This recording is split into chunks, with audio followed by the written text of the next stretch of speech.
If you want to learn how I turn this drawing from daytime into a nighttime, then stick around until the end of this video. I have a background art of a city that I made for a recent animation project, and I'm going to use this and turn it into a nighttime setting. If you want to follow along, you can download the project file from the link in the description, or you can use your own drawing.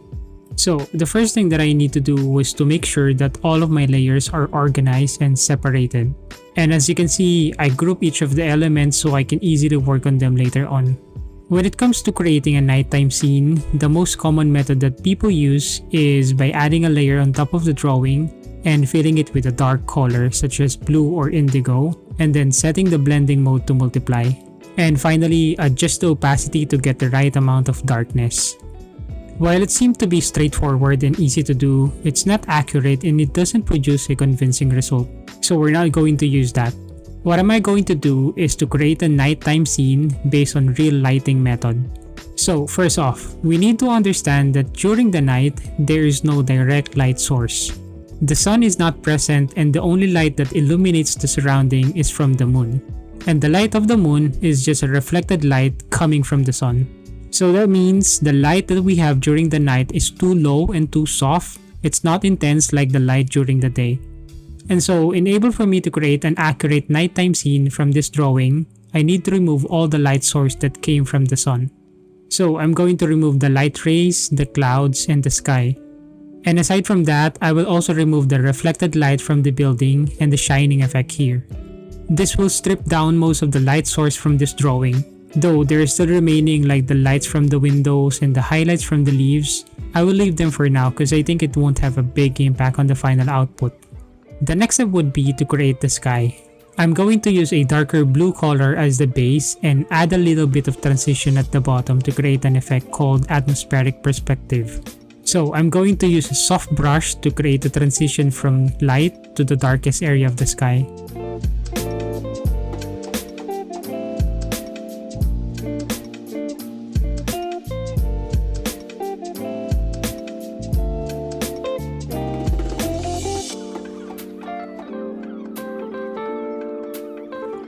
I think the sky is a little bit in the dark side, so I will adjust a little bit and make it more bluish.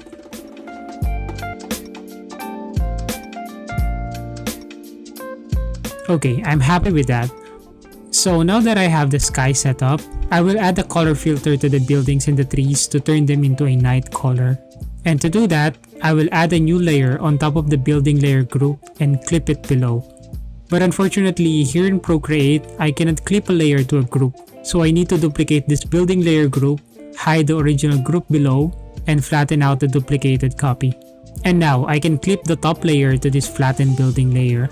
If you're using Photoshop, you don't need to do the extra step of duplicating and flattening the layer group. You can directly clip the layer to a group without any problem. Okay, now I'm going to fill the clip layer with the same color that I used for the darkest part of the sky. And then I will set the blending mode to multiply. This looks a little bit dark, so I will adjust the opacity maybe up to 85% to make the tint a little bit brighter. Okay, I'm all set for the building, and now I'll do the same thing for the leaves of the tree. I'll duplicate the tree layer group, hide the original group below, and flatten out the duplicated copy, and then add a new layer on top of that, and then choose clipping mask to clip it. And I will use the same dark blue color to fill it and set it to multiply as well. I will also adjust the opacity to 85% just to make it consistent with the building. Okay, this is looking good. So the next step is I'm going to decrease the saturation of the buildings and the tree. And the reason for that is because during the night, there is less light for eyes to see, making it harder to distinguish bright colors. That's why objects tend to have muted and grayish colors when it's dark. So I'm going to duplicate this building layer and set the saturation level to about 40%. And then I'll clip it below. And then same thing for the trees. I'm going to duplicate it and set the saturation level to about 40% and clip it below. The difference might not be too obvious, but it is important to take that step in order for us to create a convincing nighttime scene. Okay, next, what I'm going to do is to add some light fall off at the bottom of the buildings. This light comes from different sources like the stores below the building or the street lamps or cars. and maybe from the facade of the building itself. So in able for me to do that, I need to erase some parts of the filled color from the buildings so I can paint on the real surface of the buildings. So I'm going to select this layer and add a mask so I can work on it non-destructively. And using a soft brush, I'm going to erase the bottom part to show the real color of the building. It's important to do this because this bottom part is going to have reflected light, and because of that, the dark area of the building shouldn't affect this. I'm trying to avoid erasing the top area of the building completely since that might be too high for the light source to reach, so I'm just going to lightly fade it with a softer brush and lower opacity. I will also add light on the right side building to make it even and to create depth with the trees in the foreground. Okay, this looks good. So now I'm going to add a new layer in between the dark layer and the buildings to create the light. I'm going to choose a light that is warm and bright, something like orange or yellow, because that's the common light source on the street. I'm going to set the blending mode of the new layer to overlay, and then I will start painting over the bottom area of the buildings.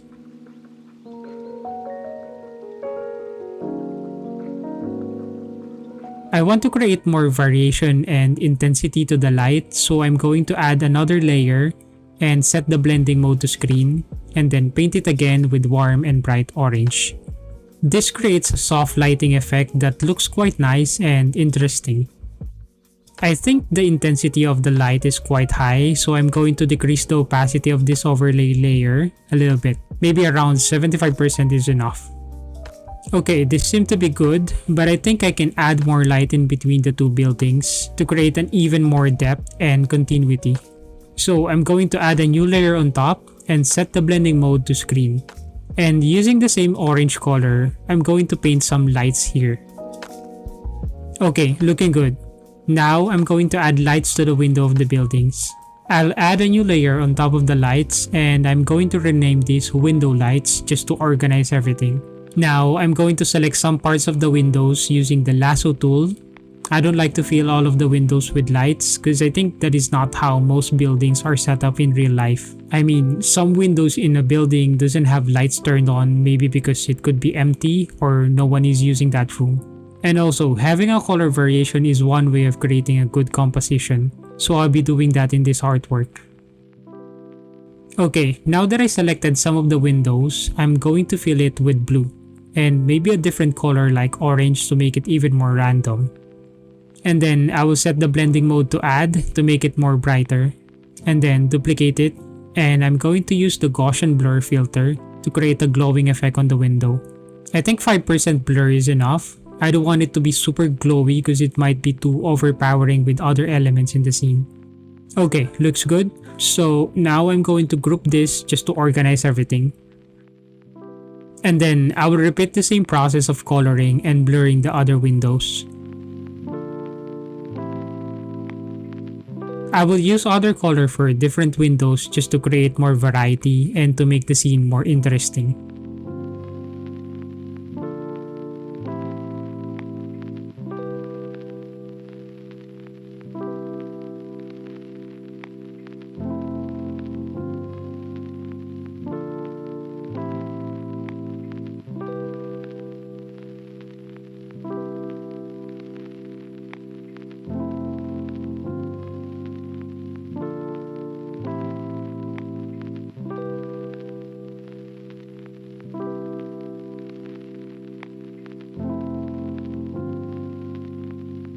Looks good.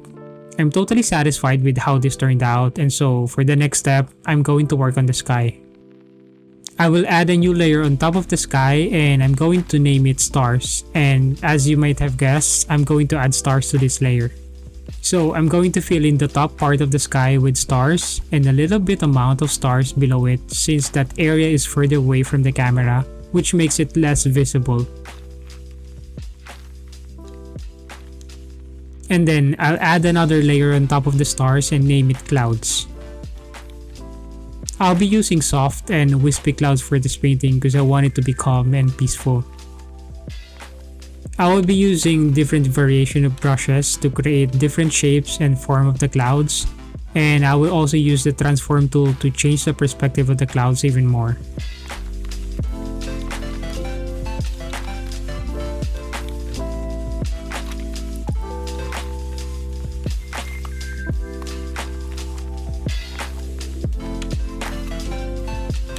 And then finally, I'm going to add another layer and I will use the moon brush to create a moon. By the way, this set of brushes that I'm using on this artwork is part of the Environment Pro brush pack for Procreate. You can get it on my store in the description below, and if you made it this far into the video, you can use this promo code to get a 50% discount when you purchase it this week as my way of thanking you for supporting this channel. And last but not the least, I will be adding a halo effect to this moon to make it more pop. So I'll add a new layer on top of this, and using a soft brush, I'm going to choose the rainbow spectrum starting from green and create a soft circle around the moon. Then I'm going to set the blending mode to color dodge, and I'm going to repeat the process. This time I'll be using color blue. And then I'll add a new layer again, set the blending mode to color dodge, and use the color purple.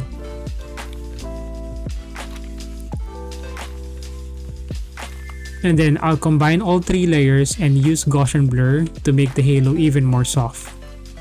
For the final touches, I'll add some highlights to the edge of the moon to elevate the shape and to make it more interesting. And that's it. This is how I turned the daytime drawing into a nighttime scene.